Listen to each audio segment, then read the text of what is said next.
Hey everybody, what's up?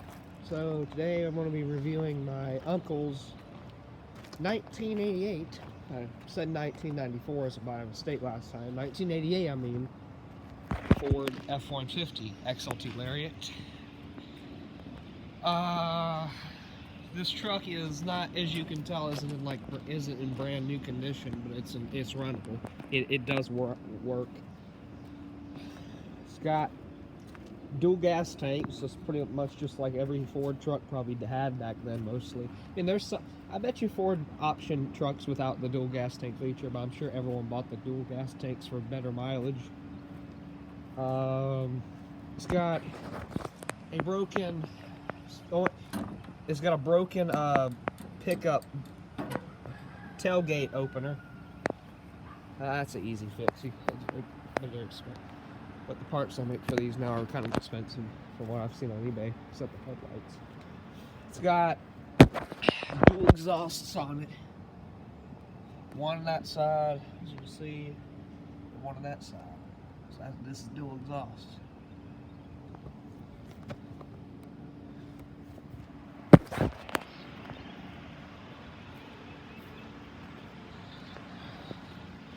You can tell this truck has been used to the H word, because look at all the scratches and stuff in the pickup. Yeah. This is the rubber part.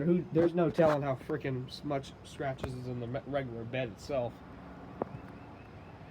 But you can tell this truck has been through some crap, because look at all this stuff.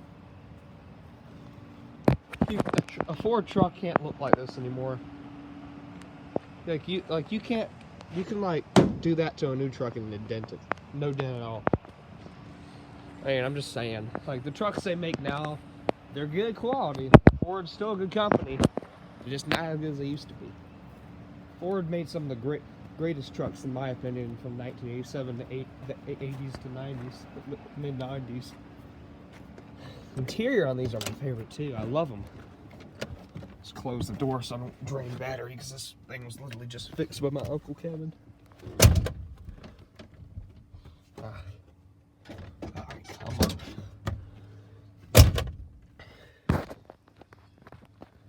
It's got 799,655 miles on it, so that's over 700.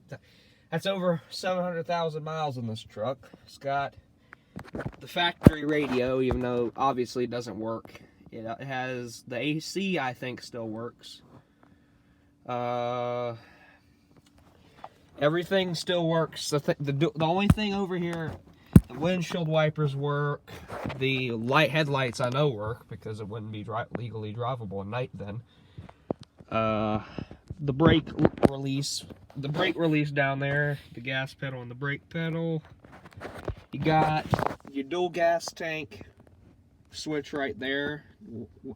What I'm guessing is the brake lights or headlights. And your windshield wipers. Is that what they are? Yeah, those are windshield wipers. It does have these cool, has manual window rollers, I think.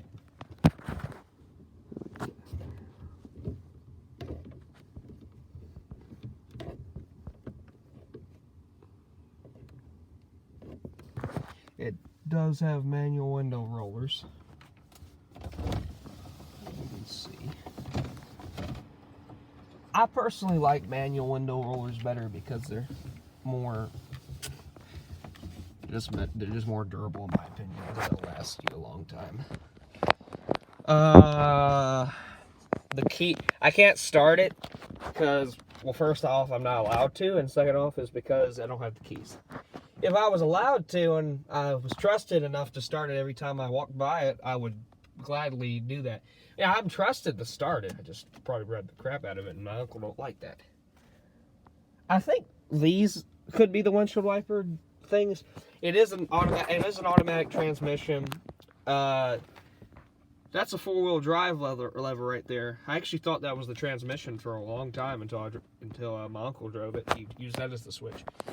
Then I looked at manual transmission versions of this truck, and from this age and era, and it turns out the manual transmission would actually go right here, where this dash thingy is, where this black box or whatever it is would be.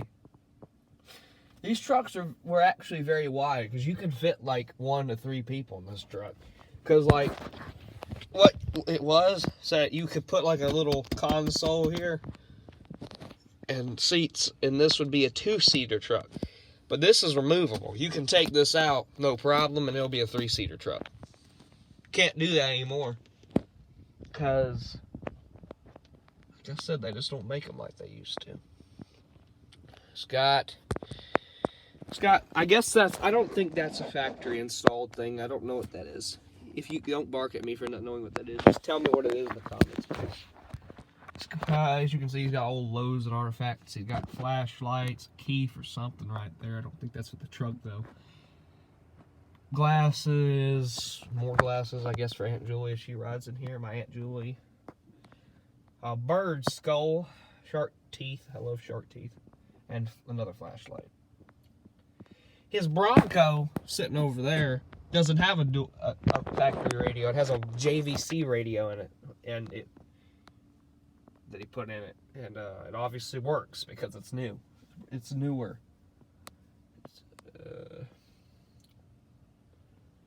You can tell he's used this truck to death. Like, this interior is not very. It's not the cleanest, but it's not like.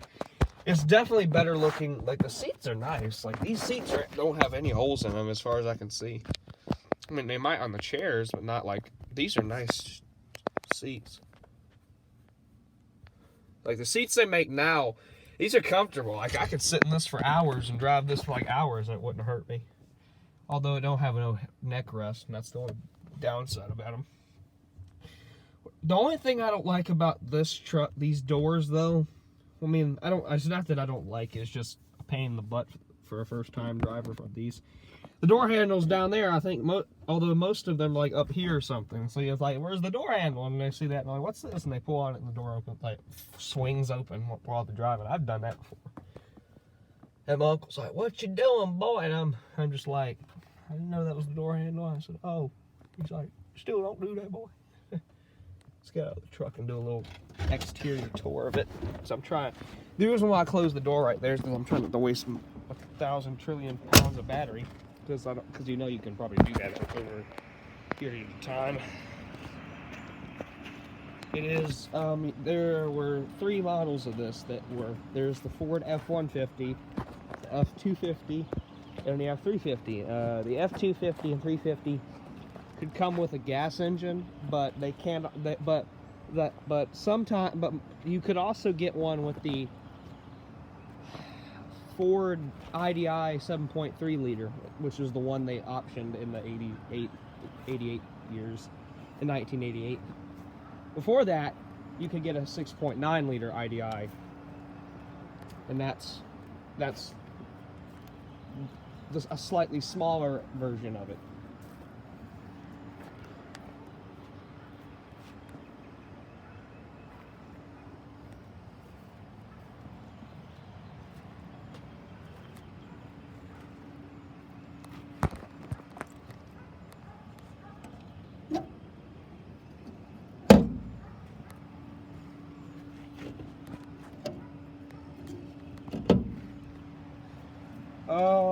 It does have 4-wheel drive. It has this particular model has a 351 Windsor, but I'm pretty sure you could put a 302 small block in it as well. A lot of people like those 302s. I'm not saying they're not good engines. My dad and I love 302 engines.